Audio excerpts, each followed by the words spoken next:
This is the Kitchen Sink WP Podcast, episode 299. I program my home computer. We have a server crash, 404 error, page not found, links aren't working. System is crashing, system is crashing, system is crashing. Your old HTML website, barely alive. We have the technology. We have WordPress. A new website, better than it was before. Better, stronger, faster.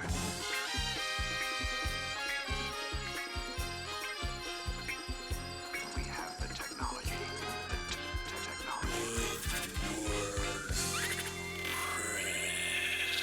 Why, hello, everybody. This is Adam Silver, the host of the Kitchen Sink WP Podcast. Thanks for being here. Let's get started. All right, couple upcoming events, 3 WordCamps to speak about. WordCamp Milano, November 22nd and 23rd.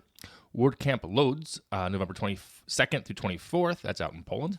And WordCamp Udaipur, November 23rd, a single-day camp. I won't be at those, but if you are, send me a photo. All right. Send me a photo with my link, not a link, with like my logo, and I'll give you a shout-out of Kitchen Sink WP link or logo. I don't know, somehow. Anyway, all right. Moving on, segment 1 in the news. 2 things here. WordPress 5.3 was released, as expected. A little bit later in the day, actually, it came out. It's called Kirk. Was the name? It was named after jazz multi-instrumentalist Rashawn Roland Kirk, and it's available for your download now.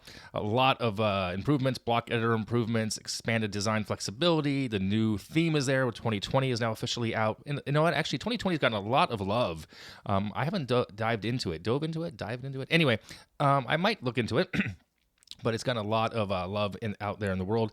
PHP 7.4 compatibility, a lot of stuff for developers. The squad was amazing, who put it together. And literally 645 generous volunteer contributors, largest to date, fixed 658 bugs. So pretty cool. Big team of contributors getting props in the list there as well. So check that out. Also in the news, WordCamp 2020 dates were announced just last week. It's going to be October 27th through 29th. That is a Tuesday, Wednesday, and Thursday. That's the first time that a WordCamp US has been midweek. And there's some drama there, I guess. People are like, well, what's that going to mean for people? And who can attend? And what about the weekend? And, well, we'll see, honestly. I think it's a great thing. I will be there more than likely. As my schedule determines that a little bit. But it's your way. I'm pretty sure I'll be there. I might even volunteer again to be on that organizing team. So it'll be pretty cool. And that way, actually, in this case, the Halloween weekend is not interrupted, so people can get home on Friday and have the 31st, Saturday night, I believe, will be Halloween with family and friends, etc. So there you go. I think that is it in the news. It is. All right, before we move on to the meat and potatoes of this week's episode, I want to take a shout out to a sponsor this week. This week's podcast is sponsored by SiteGround. Now, I know there are a lot of web hosting companies out there, like a lot, like hundreds potentially, but I can and do without reservation and will right now recommend SiteGround. Well, why? Why do you ask? Well, a few reasons. First and foremost, they are trusted by the owners of 2 million domains. That's right, 2 million. It's a lot of domains. They have a security-first mindset. They are an expertly hosted support. They have a great team 24/7 for support, which is amazing. It really is. It's nice to know that they're out there ready to help you. They're also officially recommended by WordPress.org, and they do they'll transfer your website from one host to another host to them for free. So it's pretty cool. So I use SiteGround myself for a bunch of sites, as well as for development sites. And I got to say, it's been rock solid for years now, like literally years. I also have met a bunch of site grounders, as they call themselves, at different conferences across the country. And they're all really, really nice, seriously cool people. And they are extremely knowledgeable about what they do. From infrastructure, services, technology, marketing, they know what they're doing. So if you're searching for rock solid web hosting at an affordable price, please check out SiteGround over at siteground.com, and thanks to them for sponsoring this week's podcast. All right, moving on, segment 2, the meat and potatoes. This week, I want to talk about the overlap that we have, that of running a business, and the day-to-day of personal stuff. Especially if you work from home or if you're remote, these things bleed into each other. Now, this may be different for those of you who have day jobs, in quotes, but then again, not really, because even with full-time work, if you're remote, like I said, the issue is the same. So when and how do you handle certain things? Like what strategies do you use for the running of the business of the business, and the business of your life, etc.? Like bills, for example, health insurance, stuff like that. How do you manage that and not to kind of mess up your workflow. So I reached out to some friends out there in the ether, and the feedback I got was interesting to say the least. And of course, you can ask a certain number of people a question. You're apt to get that number of people, exactly that number. If you ask 10 people the same question, 10 people the same question, you might get 10 different answers. But if you ask enough people, you'll see a pattern, and you'll see things take shape. And I did that. I asked enough people where I saw a pattern.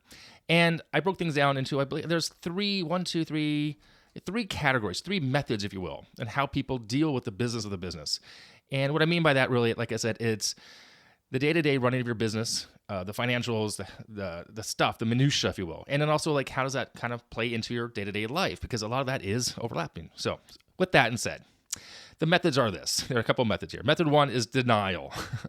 And many people said this. And, quote, they avoid all accounting type of work for as long as possible, end quote. So I take that with a little bit of humor. But in truth, many people do this exact thing. The issue here is that it can cause additional and very unnecessary stress down the line. If you put things off for too long, you're going to be stressed out. I know this, case in point, because I've done this too. I've documented a few times already this year that I'm doing a better job at addressing the issues of my own finances and my billing and balancing the books. Years past, not so good at this.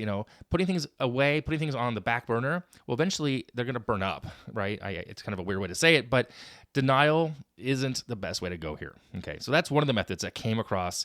There's three, actually, if I'm not mistaken, that I saw the pattern. So second method is the blended method. It's another way for people to deal with it. Per the feedback, people would blend it with their daily activities. And I'll sometimes do that too. I'll pay a bill here or there. I'll deal with a health insurance phone call. I'll make appointments for certain things that are not business related specifically, but seem like they are. And it feels like an easy win from the checklist perspective. I'm a big checklist guy. I like my checklists, but it also feels like it's an easy way to procrastinate of a bigger project. Like, let me just go do this first because I'll get this off my task list. So kind of interested, but people do blend things all the time as well.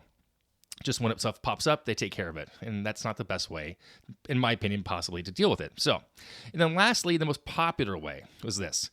It's the calendar blocking method.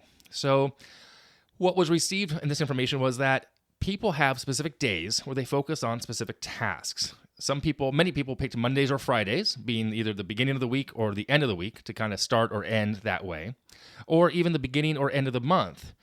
Which was a close second place based on the study I did here. It was an unofficial, non-scientific study, just a question out there. And I used to do this every month. Literally, before I had kids, I would balance my checkbook to the penny at the end of each month, right that first week of the new month, because I'd get the checking account. My statements would come in. So have I done that recently? No, I'm like 2 months behind on the business accounts, and I'm years behind on the personal accounts, truth be told. But in my opinion, calendar blocking is a great way to organize your day and your week. I'm not so sure of the whole month. I think it's a little stretch there. And I recall doing this back even in college, classes, study time, my activities. It made perfect sense. And of course, you have to go with the flow. There are hiccups that are going to happen, changes that come into play, clients, emergencies, family. But for certain things, if it gets it on the calendar and diving in from a client work to business of the business, it makes sense. It's a little meta, but if you can schedule blocks of time and give yourself a little bit more time than you think, you very well may get more focused time to complete something, right? So the counter blocking really seems to work. And I'm really kind of going back to that. I'm really trying to do that this rest of this year and into Q1 of next year. And on that same note, I want to mention another podcast that I listened to. And most recently, they had 2 episodes. It's the Focused podcast. It's with David Sparks and Mike Hurley.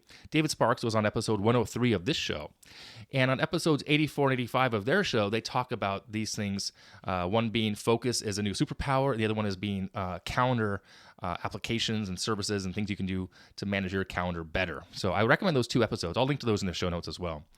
So there you have it. Denial, not the best option here. Blended could work for you if you want to just kind of get things done during the day, during the week, during the month. That's fine. Or you could really be specific and I guess the word I'm looking for here is intentional and block out times of the day to do certain things, running the business of the business, in the business of your life, I guess is how I kind of want to word it. So little different take on things this week, but I just want to share it with you. And I myself am going to do more calendar blocking. The more I think about it, I think it makes most sense for me and really kind of dive back into some deep focus type of work if I can. So there you have it.